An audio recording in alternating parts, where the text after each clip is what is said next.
generally trip up, but you know, it's at least it's not content you need to know going in.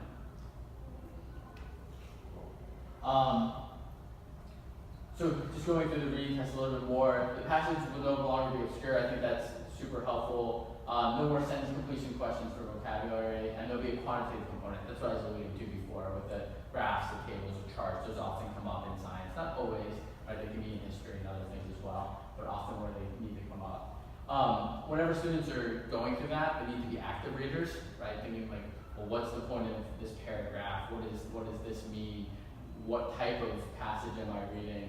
How does this all relate to each other? What's the author's idea that they're trying to convey? And always be thinking like that. So, you know, depending on where you are in terms of preparation for the SAT, if you're a freshman or a sophomore, the more you read and the more things that you're comprehending, the better to be able to attack this once you do get to the test.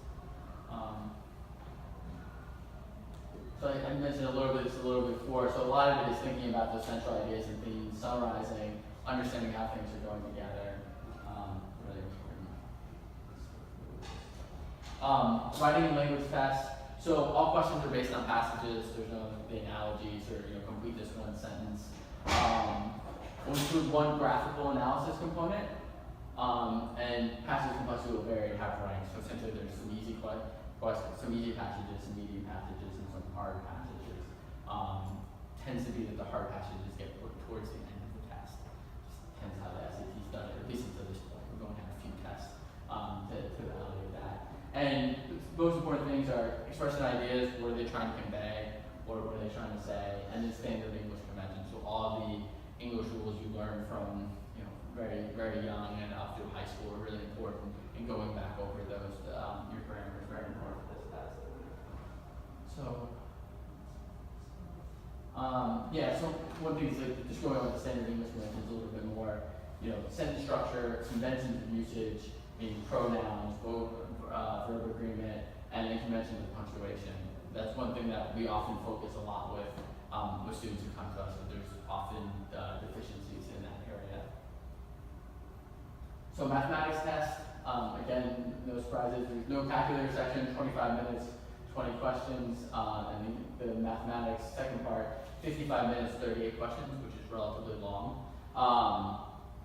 There's 45 multiple choice questions, and then 13 questions where you won't get a choice. You'll have to grid in the answers. You have to solve the problem and then write what the answer is. You can't do the process of elimination for that. The breakdown is always the same. So 19 part of algebra questions. Those are questions that you're normally going to run into that content in Algebra 1 or Algebra 2 in high school. Problem solving and data analysis, slightly different, making you more interpret charts, tables, rates become really big in that. Passport to advanced math, often complex questions with relatively simple ways of solving them, but there's some complexity in those questions often. And then 6 additional topics in math. And then you'll see here, this is where we get some of our cross tests. So 8 questions in analysis in science, and then 8 questions in analysis in history and social studies. So the context around those is in those subject areas. Any questions on that? The last one is in the math test, or is that? This is in the math test. So this is part of the SAT triangle. Science and history is in the math. It's in the math test. So that's the context for 16 questions. So give me an example. So it'll have a chart, right? So it'll say something like a physics, like a rate, like you shoot a projectile up in the air, and this is what it's parabolic, and when it's at 3 seconds, it's at 12 feet. When is it again at 12 feet? Something like that. So it's not really that you have to understand physics. It's that you have to understand math. You understand the math and interpretation of charts and graphs and tables, Right. which has become really important in the new SAT. And it's always been important, but more important now.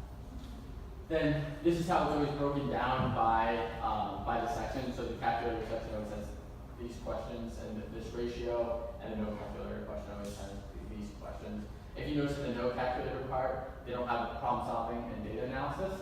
That's only in the calculator part. Most of those questions require the use of the calculator at this time. So anyway, that's the new SAT. Are there any questions about that? So now I want to talk a little bit more in depth about how to prepare for college.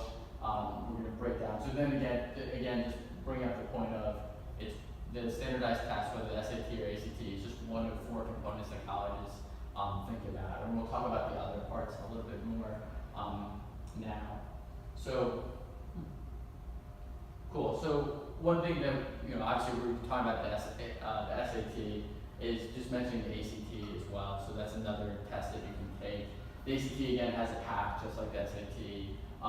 The ACT is offered, especially in the South, very early, as early as 3rd grade for kids. It's normally a town identifier there. And then also offered freshman and sophomore year the practice one. So the ACT aspires equivalent to the PSAT. And then ACT. So again, if you're going to take the SAT or the ACT, there's ways to figure out what do you do. Normally data-driven, take some diagnostics, figure out what makes the most sense for you to be most successful. It used to be that the SAT and ACT were very different tests. After this redesign, the tests are very similar, a lot more similar in terms of what they're testing, right? They're both pretty close. So the ACT is a 36-point exam. There's 4 sections. Each of them you can score up to a 36 on: English, mathematics, reading, and science. And then your composite score is just the overall average of those 4 sections. So you'll see what I think is useful about this slide is you'll see some similarities now between what the ACT is doing and the SAT is doing, how those tests have converged. So, English, the things that it's looking at are very similar to the things that the SAT is looking at. The mathematics section breaks down across these areas. One thing I'll say is the math on the ACT tends to be slightly easier than the math on the SAT still. Reading, social studies, sciences, and arts and literature are very similar. And you get these sub-scores across these. So you see this looks a lot like what the SAT is doing at this point. Again, the ACT, just like the SAT, has the same structure across all the tests. So English first, mathematics, reading, science, and then an optional fifth section, an essay. A little bit shorter in terms of time. One difference is there's 4 to 5 multiple choices per question. The SAT is all 4. And as has always been the case with the ACT, there's no penalty for guessing. Just like with the SAT, there's no penalty for guessing.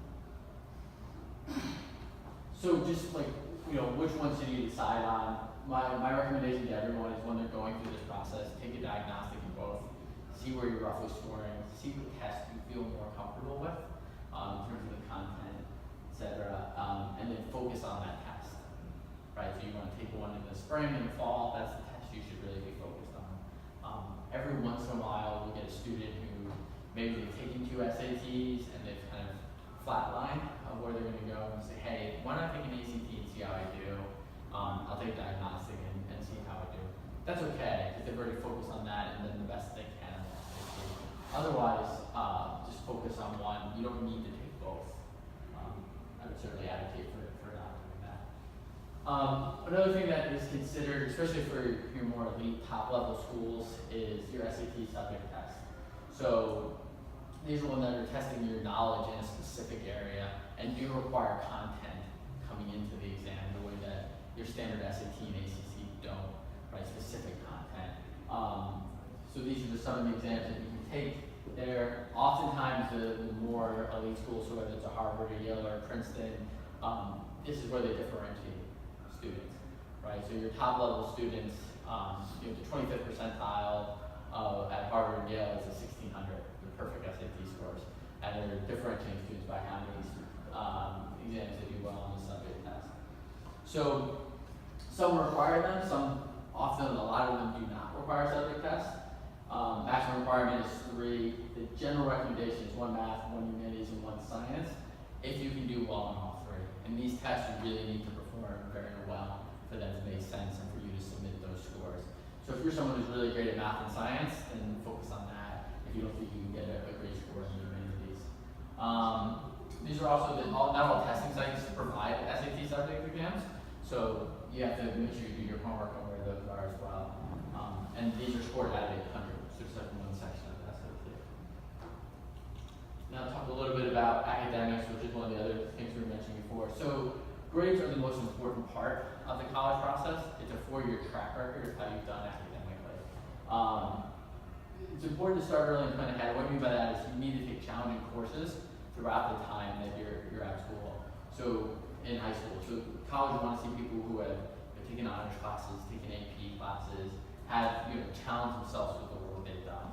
And the other thing that's important is that even if you start your freshman year and your freshman year's not great, as long as you trend up over time, that's what colleges want to see. So there's always time to do that. That's what they want to see is you've done really well and not fall off a cliff, obviously, not the other way. So in every academic transcript, there's these 5 core areas: math, science, English, social studies, and foreign language. Almost every college requires at least 2 years of a foreign language. It's important to maintain high performance in your electives just because that can drag down your GPA. So if you're in band and you still want to get an A in band, that'll certainly help. And as I mentioned before, pursuing and enrolling in advanced courses and planning that out so that you have a course load, especially your junior and senior year, that reflects that more advanced level work that you can do and you don't overload yourself. Right? Every once in a while we'll run into that. I have a student right now who signed up for, I think he's taking 6 AP classes. This is like, it's too much. He needs like 1 class or 2 classes a day, which are easier. Right? So you want to think about that too, like your total workload. I think he'll be fine, but it certainly puts a lot of stress on him. So other things that are considered as well is they're always going to consider your high school record in context, meaning like where you went to high school. So if you go to high school where everyone applies to Harvard and Yale, or everyone applies to the University of Connecticut, whatever it happens to be, they're going to weight your GPA and how you've done relative to those students because they're going to have lots of data on that. Courses provided matter a lot too. So if you're in a place that doesn't offer AP courses, they're going to consider that. Did you take the most challenging courses that you could at whatever high school you were at? And then socioeconomic status certainly matters in academics, and then personal incidents. So if you got really sick your sophomore year and didn't do as well academically, they'll consider that as well. Like they're reasonable about your track record and how you've done. Do they differentiate between private and public school? Yeah. Often, especially if you're at an elite private school, like how you've done there relative to other students is highly considered. And often, especially those private schools tend to lead to a certain type of college, and they'll get lots of applicants from all those private schools, so they're able to rank you relative to others pretty easily. What's funny about that question is one of the private schools we work with in Connecticut, one of their college counselors went to my college, which is Middlebury up in Vermont, a small liberal arts school, 2,400 kids, and they were saying, and this is one of the best private schools in the country, I should sit over here, but they were saying, we can get our kids into Duke, we can get our kids into, you name it, some really, really good schools. We cannot get our kids into Middlebury. And everyone wants to go to Middlebury who goes there. And that kind of speaks to Mike's point. Even if you're at an elite private school and it's a really, really good school, if 15-20% of your senior class is applying to Middlebury College, a school of 2,400, that's really going to decrease the likelihood of you getting in. It's just a popular school for your school. So it does matter, and it doesn't always help you. Is Middlebury private or public? Middlebury College? I think it's a private school. It's private. Private college. It's private. So, and that gets into, we're going to talk about extracurricular activities in a second, but that gets into what colleges are looking for are really bright people who are capable of doing the work there, who are unique in some way, right? They want to have a student body that can learn from each other, right? That's ultimately what most colleges are offering that for. Not every college, right? Like Caltech is not asking for that, but people are really good at technical things, right? But Yale, Harvard, Princeton, UConn, Middlebury are all optimizing for that, right? So they want to see what makes you you and how that can be added to their student body. And that. What if you're coming from a private school, high school, you want to go into public college? That's fine. Yeah, that's fine. That's not a factor. When he's differentiating between private and public, he's really referring specifically to high school, not college. But I find it that public school usually, I know in my daughter's case, when she was in middle school, she was in a public school, so when she wanted to go, she was in private school, when we wanted to go to public, she was kind of like discounted. She's going to private school, she can go to high school. And I hope that College admissions? no, high school. Oh, yeah, that's a different game. That's certainly a different game, especially in New York. Right? Yeah, New York, public New York schools. is Well, like discounted. she was in private school, so that's what There is a certain need in terms of how private and public schools are considered for admitting. Colleges offer. Yeah, that's fine. That's fine. Yeah, that's different. Okay, good question. That's different. So extracurricular activities. So there's no formula for that. People often think a student must be well-rounded and they must do everything to get into college. That's not true. Or they must be exceptionally good at one thing to get into college. I mean, that certainly helps, right? But it's not like by